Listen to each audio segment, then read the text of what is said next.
O Belize fica entre o México e a Guatemala, mas não é como nenhum dos dois. É um país pequeno, quente e cheio de selva, com praias que parecem saídas de propaganda, mas onde a vida real é tudo menos um postal. Basta chegar a locais como Placência ou Caye-Caulker para perceber que o turismo não se resume a passeios de barco. Muitas estrangeiras que desembarcam sozinhas, sem ninguém à espera, acabam por ser acompanhadas por uma habitante local que sabe sorrir no momento certo.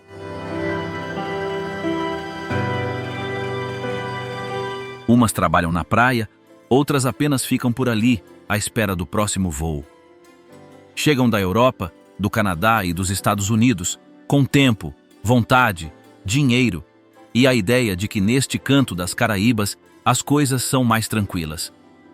Mas, embora à superfície tudo pareça calmo, há partes do país onde há coisas escondidas que não são mostradas. Entre ruínas, corpos enterrados, relações de interesse e rituais que continuam em silêncio, cada lugar tem a sua própria história. O que se esconde realmente por detrás do sol, da selva e dos sorrisos no Belize? Bem-vindo a Mundare! Vamos começar!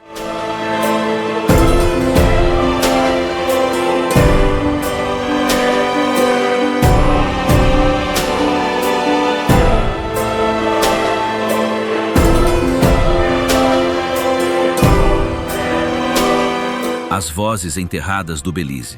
Por entre a densa floresta e os caminhos de lama que se dissolvem na chuva, blocos esculpidos surgem um a um, alinhados como se alguém tivesse deixado as fundações marcadas de outra cidade.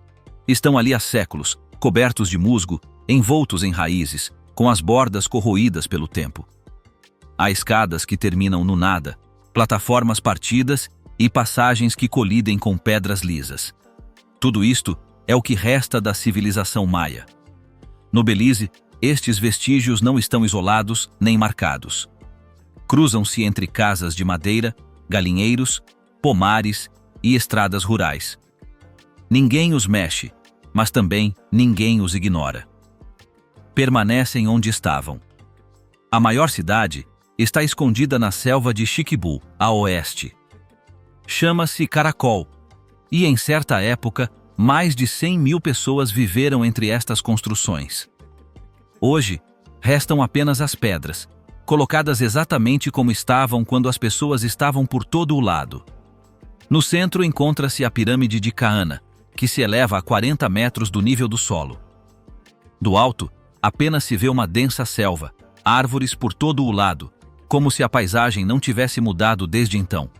Não existem barracas, placas, zonas para visitantes. Apenas umidade, ramos e degraus que rangem quando alguém sobe. A pouco mais de 1 hora de distância, encontra-se Xunantunich, uma cidade baixa, mas com detalhes mais visíveis. Muitos chamam-lhe a Mulher de Pedra. O seu complexo principal é conhecido como El Castillo, o castelo. Tem também 40 metros de altura, mas o que se destaca são os relevos esculpidos. Figuras com presas, olhos abertos, formas que parecem fazer parte de um ritual pausado. Do topo, é possível avistar a Guatemala. De baixo, parece que algo está a olhar para baixo, do topo. Tudo foi montado sem cimento, sem argamassa, apenas encaixando blocos à mão. A norte, encontra-se Altunhá. Não é impressionante em tamanho, mas o que lá foi encontrado está em todo o lado. Em garrafas de cerveja e nas moedas do país. Uma cabeça de jade com mais de 4 quilos, esculpida com a forma do Deus Sol, foi encontrada num dos edifícios. Ela está agora guardada, mas todos sabem que veio daquele lugar. Os templos ainda estão de pé, as praças estão limpas, os corredores ainda estão abertos. O que chama a atenção é a ausência de esculturas soltas. Tudo o que foi reconstruído veio do que estava enterrado. E o que jaz no subsolo muda completamente o cenário. Existe uma gruta no Belize diferente de todas as outras. Chama-se Actum Tunitil Muknal, embora a maioria das pessoas lhe chame ATM. Para entrar, é preciso caminhar pela selva, atravessar um rio várias vezes, nadar uma curta distância e avançar na escuridão dentro de uma montanha. Não há luz artificial nem caminhos preparados. Apenas pedra, água e silêncio. No fundo estão os ossos, esqueletos inteiros, vasos partidos, vestígios de cerimônias deixadas onde ocorreram. A mais famosa é a de uma adolescente que foi calcificada. Cristais cobrem os restos mortais. Quando a luz brilha, brilham como se fossem feitos de outro material. Este local não é adequado para visitas em massa. O acesso é feito apenas com guia, sem câmaras, sem tocar em nada. Quem entra pisa objetos sagrados. Não há vitrais. Tudo é visível. Crânios, costelas, pedras esculpidas, altares. Algumas passagens requerem escalada ou rastejamento. As zonas alagadas. O tempo é frio e ninguém fala enquanto caminha. Nas aldeias em redor destes sítios, as pessoas vivem normalmente. Casas de madeira, pequenos jardins, animais soltos. Alguns sabem que existem montes cobertos nas suas terras. Outros preferem não olhar. Afirmam que alguns sítios são respeitados. Em várias comunidades, as crianças correm sobre antigos pátios cerimoniais. Não há matrículas. Ninguém os anuncia. Mas eles estão lá. Por todo o país, existem centenas de sítios arqueológicos assinalados. Alguns estão sob vigilância estatal. Outros estão em terrenos privados. Muitos ainda nem sequer foram escavados. Ao longo das estradas rurais, é comum encontrar uma pedra esculpida ou um degrau coberto de folhas. Por vezes são utilizadas como parte de um curral. Outras vezes, são deixadas como estão. Enquanto noutros países estas ruínas acabam rodeadas por baias, guias e vedações, no Belize permanecem como estavam.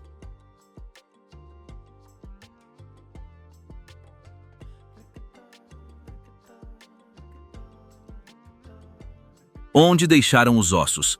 As grutas maias entre pedras secas cobertas de arbustos abrem-se fissuras sem marcar o terreno, como se o chão se tivesse partido há séculos e ninguém tivesse passado por lá desde então. De fora, o fundo é invisível. A entrada engole o sol. Não há qualquer placa, caminho, barreira. Apenas o buraco, fundo, frio, aninhado entre ramos, com um silêncio que começa antes de descer. Em algumas entradas, é necessário segurar-se com cordas. Ao atravessar a borda, o ar torna-se denso. O cheiro é diferente, como se estivesse estagnado há anos. As paredes têm marcas escuras, desenhos raspados, manchas antigas coladas à pedra bruta. O teto é tão baixo que obriga a curvar o corpo. Algumas passagens são tão estreitas que escondem o que está à frente. Numa área a norte, os habitantes locais chamam-lhe Oco dos Ossos. Não há acesso incorporado, mas todos conseguem localizá-lo. No extremo oposto, existe uma planície de pedra dura. Os restos humanos estão espalhados pelo chão. Crânios cortados, ossos longos partidos, espinhas curvadas. Estão espalhados exatamente como foram deixados. Permanecem intactos. De um lado, uma parede inteira conserva marcas de mãos pintadas. São impressões de palmas estampadas umas sobre as outras, como se cada pessoa que entrou quisesse deixar uma marca.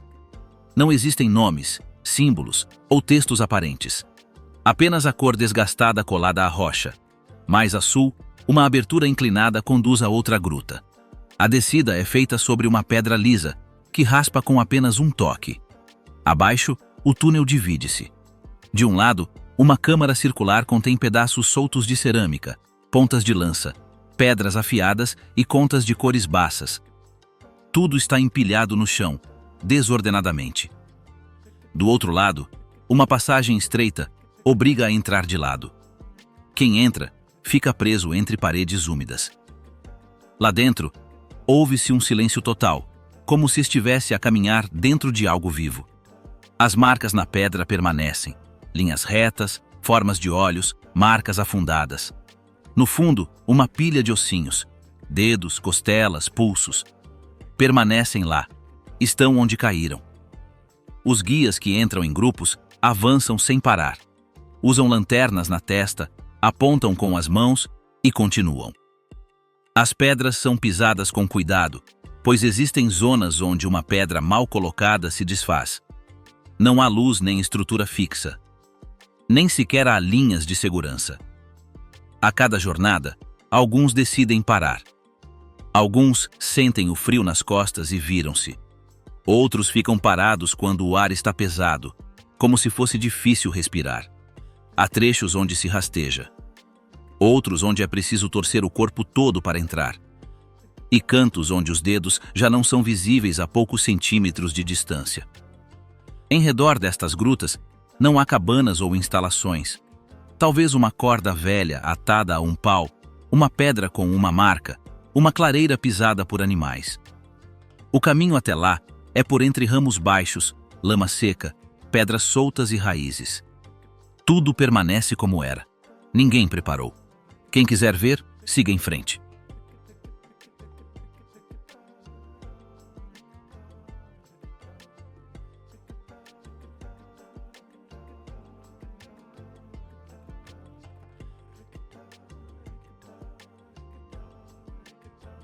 Garifuna.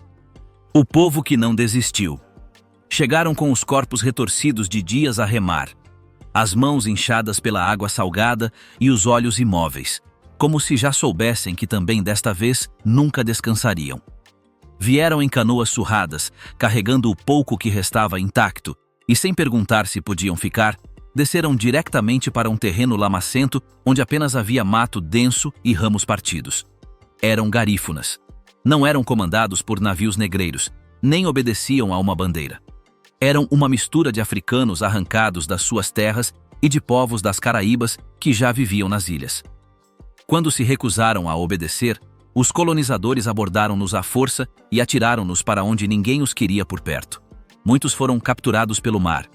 Os que sobreviveram foram deixados pela maré na costa sul do Belize, em locais onde não havia cais nem estradas, apenas lama espessa, calor intenso e palmeiras vergadas pelo vento. Não havia ninguém à espera deles. Ninguém lhes ofereceu ajuda. Mas continuaram os mesmos. Cortaram tudo o que encontraram. Construíram cabanas com paus macios e folhas largas. Acenderam uma fogueira com pedras e recomeçaram. Plantaram o que conheciam: mandioca, banana da terra, coco. Fizeram-no sem cercas ou lotes demarcados. Limparam apenas o suficiente para que algo que pudessem comer crescesse rapidamente. Ao cair da noite, os tambores começaram a soar novamente. Eram tambores feitos com o que tinham à mão: troncos ocos, cordas bem enroladas, couro esticado sobre o fogo. Afinaram-nos de ouvido e bateram-nos até que a vibração chegou às outras casas. Não era música para distração. Era uma forma de recordar. Cada batida trazia o ritmo de outra ilha, outro enterro, outra luta. As canções não tinham letras longas. As palavras eram simples, sem regras escritas, misturadas com francês quebrado, dialetos caribenhos e sons africanos que só podiam ser compreendidos se crescesse a ouvir. Vilas surgiram lado a lado. Nunca se afastaram muito da água.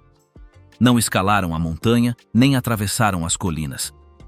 Estavam sempre perto do mar, de onde podiam escapar ou acolher quem vinha atrás. As casas eram pequenas, de madeira clara, com telhados baixos e paredes abertas. O chão era ainda de terra molhada, mas com tábuas por cima. As mulheres bordavam as roupas com trapos velhos. Os homens pescavam ou ajudavam a carregar fardos nos mercados próximos. As famílias cresciam sem mudar de lugar. Nunca procuravam misturar-se com os demais. Não falavam inglês nem espanhol. Falavam garifuna.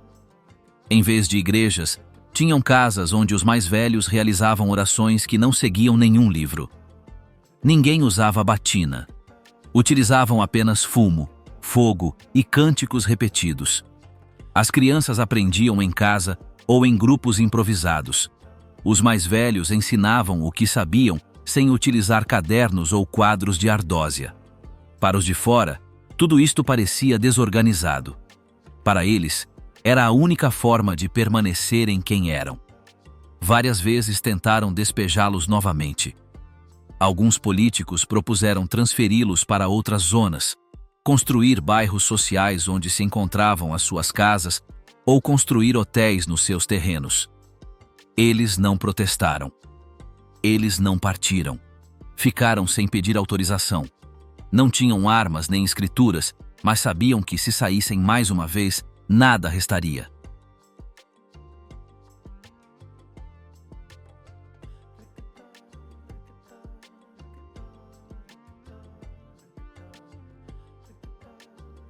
O abismo do Caribe. A 80 quilômetros da costa, a cor do mar muda suavemente. A água turquesa dá lugar a um círculo escuro. Não existem marcas, apenas um contraste visível a partir de qualquer ponto de observação elevado. De um pequeno avião, parece uma mancha circular com arestas afiadas que corta a cor do oceano. Este buraco tem mais de 300 metros de diâmetro. Está rodeado de mar aberto por todos os lados. Formou-se quando o nível do mar subiu e uma gruta desabou. O que ficou foi uma abertura vertical submersa, ininterrupta nas extremidades. A viagem dos recifes mais próximos demora mais de 1 hora. Os barcos param exatamente onde o fundo desaparece. A água límpida torna-se baça. Não existem plataformas. Os guias vestem o equipamento e descem primeiro. O grupo segue-os. Na borda do buraco, a profundidade cai repentinamente. Os primeiros metros são quentes. Aos 20 metros, a luz natural desaparece. Aos 30, as paredes revelam formações rochosas que descem até onde a vista alcança. As estalactites projetam-se irregularmente. Algumas têm vários metros de comprimento. A rocha é branca, com cortes secos. A água fica mais fria. A profundidades acima dos 40 metros, os peixes nadam separadamente. A pressão no peito é perceptível a cada metro adicional. Os mergulhadores flutuam ao longo das paredes verticais. Alguns param para tomar referências com os seus instrumentos. O fundo está fora de vista. Os tubarões de Recife e os tubarões lixa cruzam-se lateralmente sem alterar a sua trajetória. Eles movem-se lentamente. A maioria dos mergulhadores mantém a distância. Os guias observam por trás. Em mergulhos anteriores, também foram identificados tubarões martelo. Todos se deslocam pela parte central do buraco, onde ainda existe oxigênio. As paredes do poço são formadas por calcário. Em algumas zonas, existem túneis cegos e câmaras fechadas. Pequenos veículos subaquáticos foram utilizados para explorá-los. As câmaras apresentam superfícies lisas, colunas fraturadas e passagens descontínuas. Na zona mais baixa, não se encontram peixes de grande porte.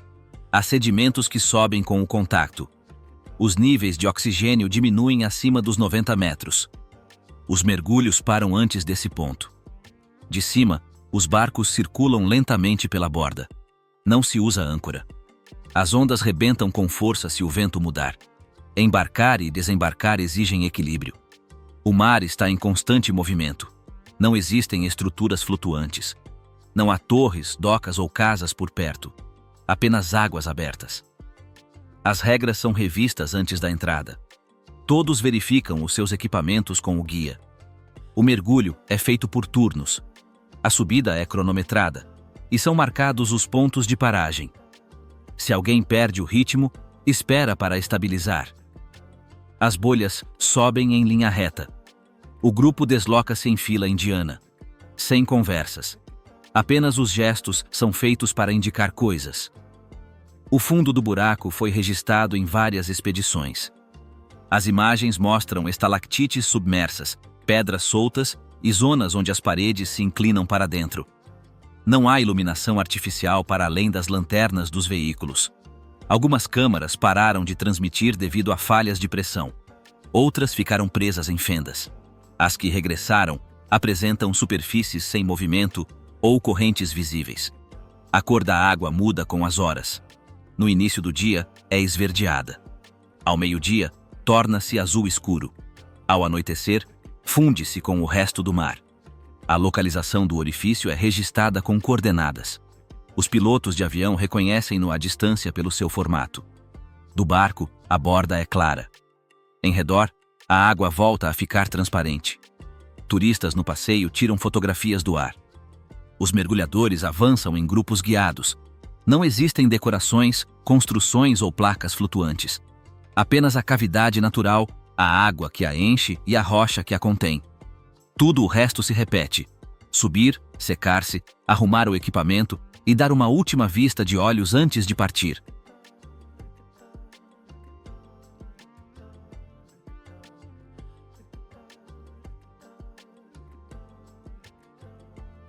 O reino das animais. Nas profundezas do interior do Belize, longe de qualquer cidade ou estrada movimentada, existem extensões de terra cobertas por uma vegetação tão densa que os trilhos podem ser abertos com machetes e o solo cede sob os pés sem aviso. Não existem placas visíveis nem pontos de acesso assinalados.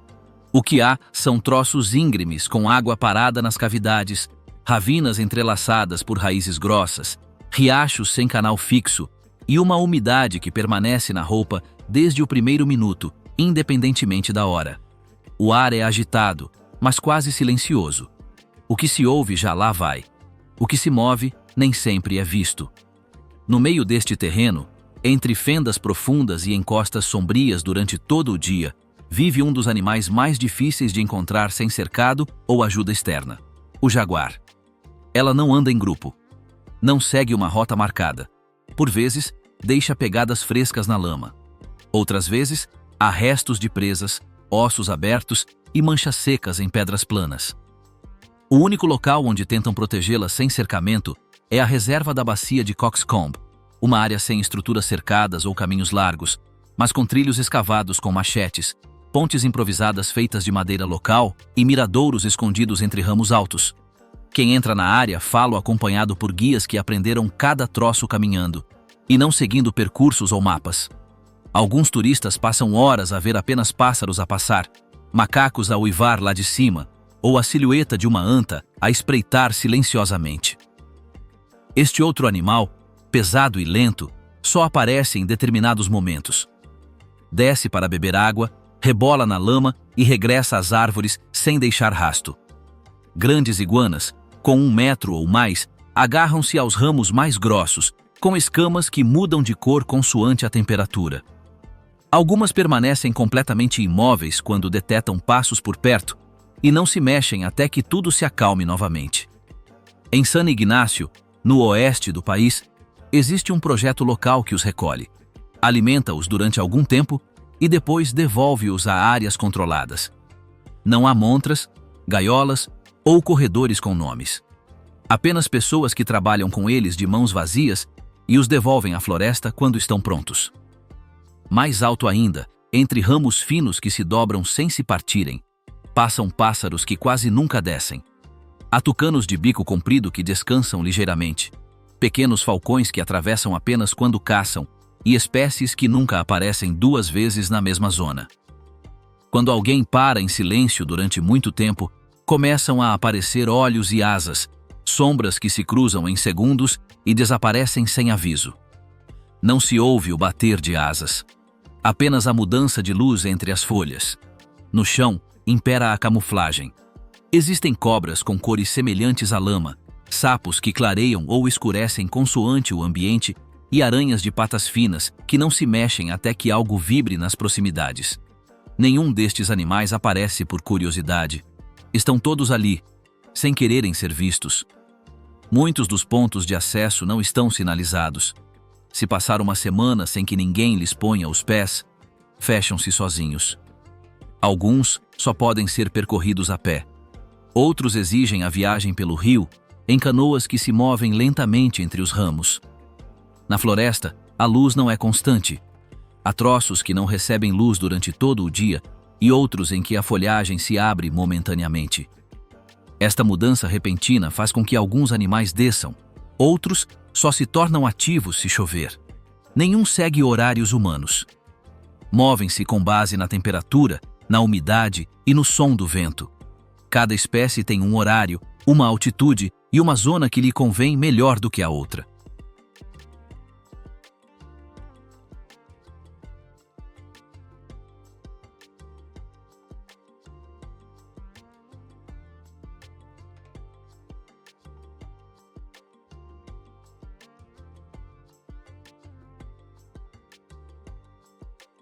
Southside, o lado mais longe do paraíso. Os folhetos do Belize destacam sempre o mar azul turquesa, os barcos a cruzar os ilhéus e os sorrisos de quem trabalha com turistas. Mas a menos de 10 minutos do centro da capital, atravessando uma ponte reta e sem adornos, começa outra parte da cidade que não está em nenhuma placa de sinalização. Esta zona chama-se Southside e bastam alguns passos para que o ambiente mude por completo.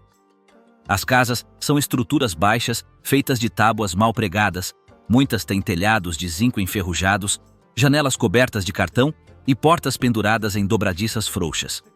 As ruas não seguem um traçado fixo. Algumas estão partidas, outras cheias de poças de água, com fios pendurados emaranhados entre postes tortos. As lojas não têm montras nem placas. São salas escuras que vendem refrigerantes sem refrigeração, cigarros avulsos e pão armazenado em sacos abertos.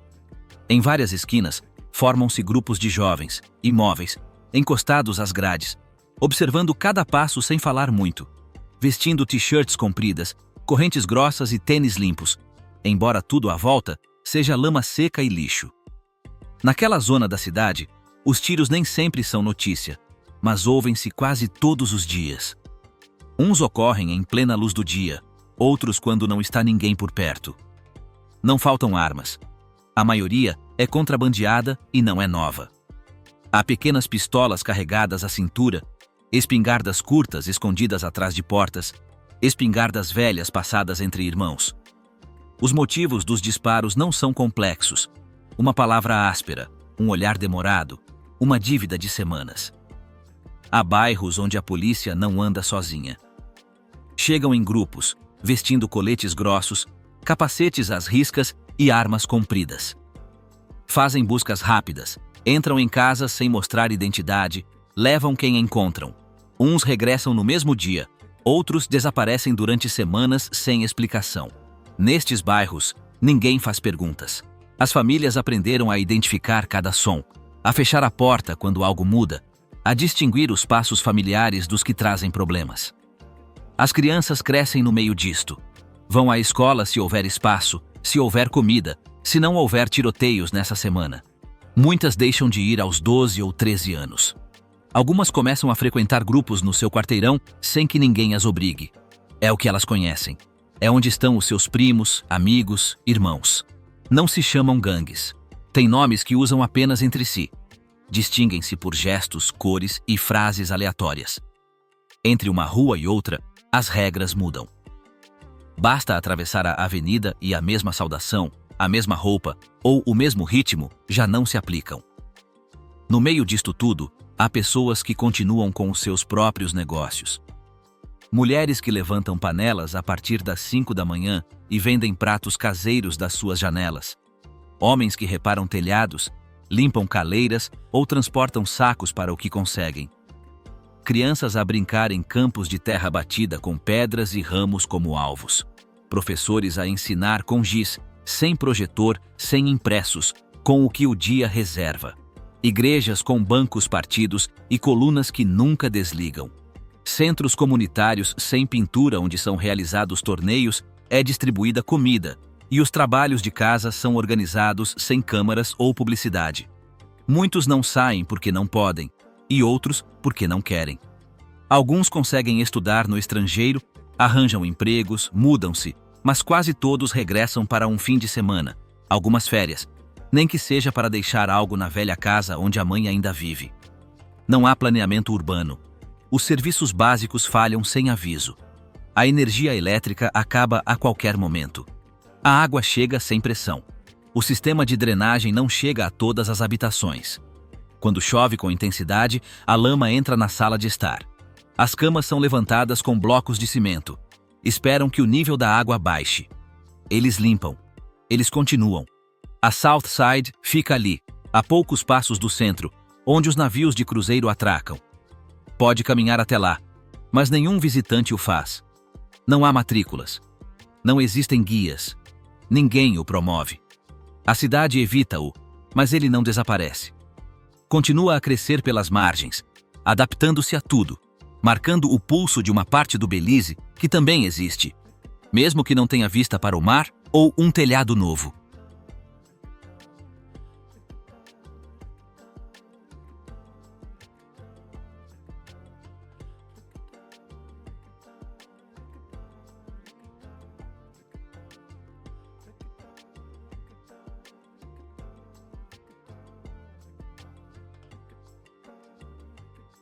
Mulheres que pagam por amor no paraíso.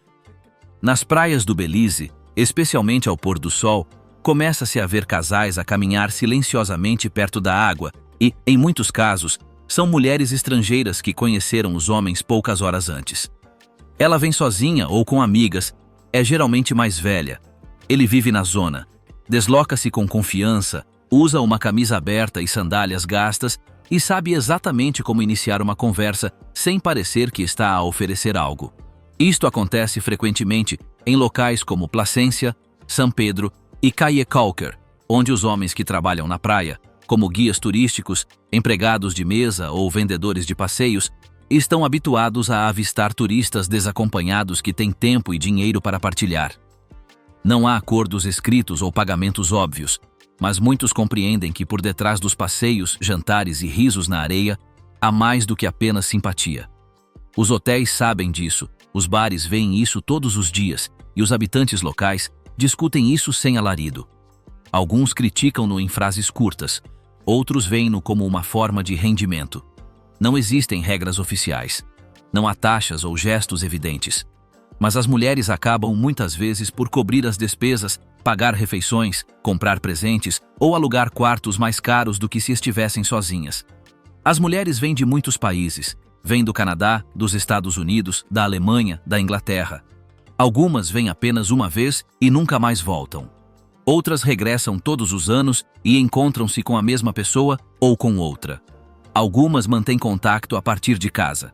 Enviam dinheiro, ajudam nos preparativos de viagem, pagam renda ou contas de saúde. Por vezes, envolvem-se mais. Às vezes, cansam-se. Mas muitas sabiam no que se estavam a meter antes de virem. Não é prostituição direta. Não há trocas explícitas. Sem preço combinado. É uma dinâmica diferente. Um tipo de acompanhamento informal que pode incluir afeto, viver juntos durante alguns dias ou simplesmente atenção constante. Algumas chamam-lhe relacionamento. Outras veem-no como uma forma de gerar rendimento sem sair da cidade. O nome não muda o que está a acontecer. Nos terraços com vista para o mar, consegue saber quem está à espera. Há homens que passam várias horas sentados a observar a chegada dos estrangeiros. As conversas começam com uma cerveja, continuam com uma caminhada e podem terminar com noites partilhadas em hotéis onde os locais não costumam ficar alojados. Alguns já têm parceiros estáveis na mesma cidade, mas isso não altera a rotina. Quando uma história termina, outra começa. Não é preciso explicar nada. Alguns desses relacionamentos perduram. Nascem filhos. Casas maiores são alugadas. As mensalidades são pagas nas escolas privadas. São tiradas fotos de família. Noutros casos, a mulher desaparece de um dia para o outro. O número deixa de funcionar. As chamadas são cortadas e o homem regressa ao mesmo local onde tudo começou, sem queixas, sem contato, esperando que surja outra oportunidade semelhante. Nem todos os que o fazem estão numa situação desesperada. Alguns podem trabalhar na construção civil, nos transportes ou no retalho, mas comparam rendimentos, comparam esforços e optam por se manter no turismo emocional, porque exige menos esforço físico e rende mais rapidamente. Aprendem a detectar sinais, a usar a linguagem correta, a construir confiança sem invadir. Não existem guias escritos. Cada história começa de uma forma diferente e termina num momento que ninguém consegue prever.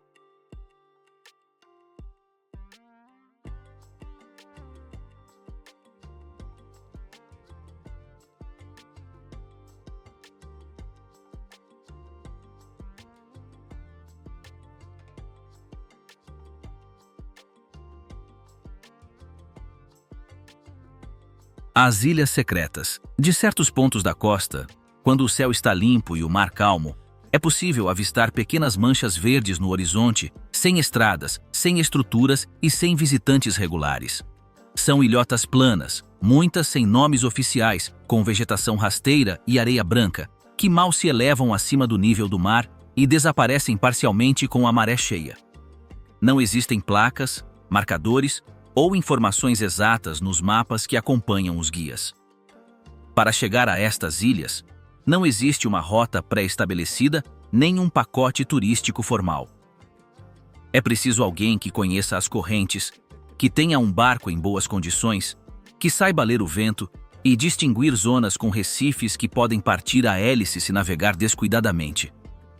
Quem nasceu no litoral e pesca todos os dias conhece o caminho. Uns levam pessoas a se confiarem uns nos outros. Outros não querem que o local seja divulgado. Não há preços fixos nem folhetos. Apenas acordos verbais. Algumas destas ilhas têm palmeiras, restos de madeira, conchas espalhadas e ramos que flutuaram até a costa. Em tempo seco, pode caminhar por toda a extensão da ilha em 5 minutos. Durante a estação das chuvas, a água acumula-se no centro e transforma o solo em lama salgada. Não existem casas de banho, sombra estruturada ou qualquer outro serviço. Quem vai leva tudo: comida, bebidas, lonas, guarda-sóis e geleiras, e regressa antes do anoitecer. Em algumas das ilhotas, vivem pessoas, geralmente uma ou duas famílias que construíram as suas casas com restos de madeira recolhidos do mar, com telhados de zinco e paredes feitas de tábuas que deixam passar o vento. As cozinhas têm fogões a lenha e a água potável é recolhida em tanques com água da chuva. Não há eletricidade. As pilhas pequenas são utilizadas para acender uma lâmpada ou carregar um telefone. Os frigoríficos funcionam com blocos de gelo trazidos do continente a cada 3 dias. Não existem vedações ou limites entre uma casa e outra. Todos se conhecem, todos se ajudam, e quaisquer problemas são discutidos diretamente. Ninguém vive nas outras ilhas. São planas, tranquilas, sem pegadas, sem construções e sem sinais de uso recente. Alguns habitantes locais organizam passeios para pequenos grupos passarem lá o dia. A entrada é livre, mas também não é possível dormir. Se alguém ficar depois do pôr do sol, corre o risco de ficar preso se o tempo mudar ou se o barco não regressar. Não há como pedir ajuda. Não há sinal, nem rádio. Regressa quando o tempo permite. Os arredores destas ilhas estão repletos de vida marinha. As zonas de coral não têm marcações visíveis, mas basta entrar na água com uma máscara para ver tartarugas, peixes multicoloridos, raias a afastarem-se lentamente e formações naturais que não se veem a partir da costa. Quem já lá mergulhou sabe que não precisa de um passeio caro nem de equipamento sofisticado. Basta flutuar e observar. Em algumas zonas, a pesca é proibida. Noutras, os próprios pescadores cuidam delas, pois capturam lagosta, pargo, concha e tudo o mais que depois vendem no porto. O governo não desenvolveu estas áreas. Não existem estradas, nem licenças, nem organismos que regulamentem o acesso. Algumas ilhas foram oferecidas a empresas estrangeiras. Existem anúncios de venda. Há intermediários que mostram documentos e plantas e pedem adiantamentos. Mas nem todas estão isentas de conflitos. Algumas terras têm proprietários verbais há décadas. Outras estão listadas em nome de pessoas que já faleceram. E enquanto nada for construído, mantêm-se inalteradas, sem vedações, sem iluminação e sem programação. Muitos moradores utilizam estas ilhas como local de descanso. Vão com os amigos pescar, limpar conchas, cozinhar em pedras ou simplesmente passar algumas horas descalços. Não trazem colunas de som, guarda-chuvas de marca ou qualquer coisa que possa ser esquecida. Quem lá vai, empacota tudo antes de partir. Alguns dão-lhes o nome em homenagem a quem as visitou primeiro, ou em homenagem ao animal que lá encontraram. Referem-se a elas como a redonda. Aqui está ao lado da grande, a pequena atrás do mangal. Não há necessidade de as registrar. Só precisa de saber como lá chegar. No Belize, tudo se move lentamente, como se o tempo não apressasse ninguém. As pessoas contentam-se com o que têm, misturando a rotina com o improviso e seguindo em frente com tranquilidade. Entre o calor, as montanhas, o mar e as estradas de terra batida. A vida não é perfeita, mas continua, com o bom e o mal a misturarem-se todos os dias. Isso também faz parte do paraíso, mesmo que não apareça nas fotos.